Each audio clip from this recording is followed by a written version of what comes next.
देखिए, ये एक प्रोग्राम है पार्टी का मिशन विजय शंखनाद, जिसमें 2022 की चुनावों की तैयारियों को लेके मैं प्रदेश की 70 की 70 विधानसभाओं में जा रहा हूँ।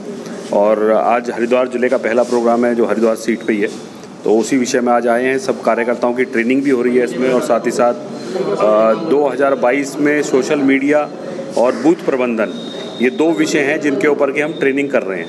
क्योंकि हमारा ये मानना है कि सोशल मीडिया और बूथ प्रबंधन ऐसी चीज़ है जिससे भारतीय जनता पार्टी जैसी पार्टी को भी हम हरा सकते हैं। इस प्रदेश को भारतीय जनता पार्टी ने मुख्यमंत्री बदलने की फैक्ट्री में तब्दील कर दिया है। मतलब कोई एक मुख्यमंत्री आप रखते हैं जो 4 साल तक शासन करता है।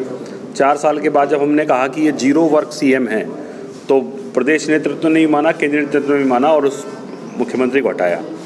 फिर एक दूसरा मुख्यमंत्री लाते हैं जिसका केवल 4 महीने का कार्यकाल रहा, आप उसको हटा देते हैं। और जिस प्रकार का असंतोष, और अभी मैं देख रहा हूँ पार्टी के अंदर, भारतीय जनता पार्टी के अंदर, जिस तरीके से कल शपथ ग्रहण समारोह में भी लोग नहीं जा रहे थे, मुझे लगता है प्रदेश में जल्दी चौथा मुख्यमंत्री भी देखने को मिल सकता है। लेकिन इस सब के बावजूद ये दिखाता है कि भारतीय जनता पार्टी का जो एक तरह से उनकी प्रायोरिटी है, उनकी प्राथमिकता जो है वो सरकार चलाने की नहीं है, लोगों के जो विकास है या प्रगति है उसके प्रति नहीं है। उनकी प्राथमिकता केवल मुख्यमंत्रियों की सीटों को शफल करने की है।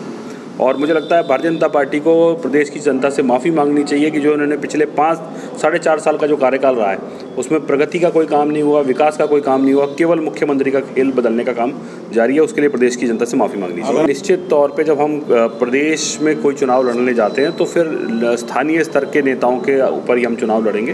केजरीवाल जी हमारे माननीय नेता हैं, राष्ट्रीय अध्यक्ष हैं, उनका चेहरा तो रहेगा ही रहेगा। लेकिन जब हम बात करते हैं कि स्थानीय स्तर पर लीडरशिप की, तो निश्चित तौर पे फिर स्थानीय स्तर पे भी लोगों को उतारा जाएगा। अभी तक पिछले 20 सालों में देखने में आया है कि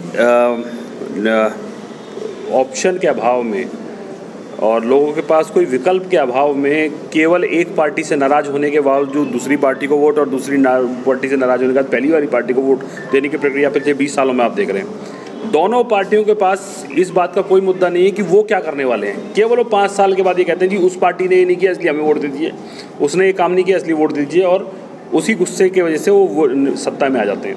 लेकिन उसके बाद 5 साल बीतते हैं तो लोग उनसे भी नाराज़ हो जाते हैं और फिर लोग वापस जाके उसी पार्टी में चले जाते हैं।